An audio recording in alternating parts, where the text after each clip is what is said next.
यह कोई लोक कथा नहीं, बल्कि वह खौफनाक सत्य है जिसका साक्षी स्वयं स्वर्गलोक बना था, जिसका वर्णन महाभारत के आदि पर्व में विस्तार से मिलता है। कल्पना मात्र से रूह कांप उठती है कि जब इस जीव ने जन्म लिया तो समस्त देवताओं में हाहाकार मच गया।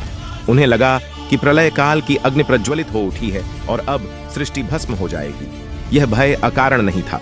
शास्त्र बताते हैं कि जब विनता के पुत्र गरुड़ का जन्म हुआ तो उनका तेज इतना प्रचंड था कि दिशाएं जलने लगीं। उनका आकार इतना विराट था कि जब वे अपने पंख फैलाते तो सूर्य का प्रकाश लुप्त हो जाता और दिन में ही घोर रात्रि छा जाती। उनकी आंखों में बिजली जैसी चमक थी और गर्जना ऐसी जैसे सैकड़ों बादल एक साथ फट पड़े हों।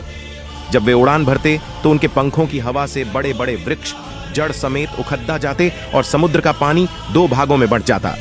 जरा उस दृश्य की भयावहता को महसूस कीजिए।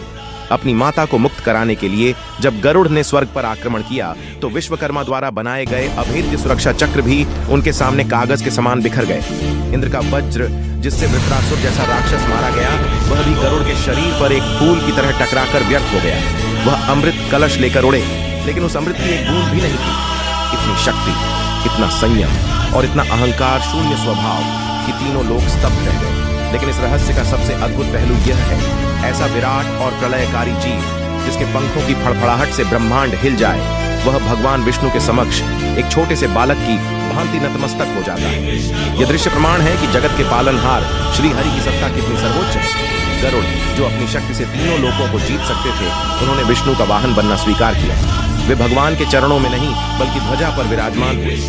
यही सत्य बताता है कि शक्ति का असली रूप विध्वंस नहीं बल्कि समर्पण है, और नारायण ही वह शक्ति है जो ऐसे महाबलशाली गरुड़ को भी अपने प्रेम के बंधन में बांध कर रखते हैं।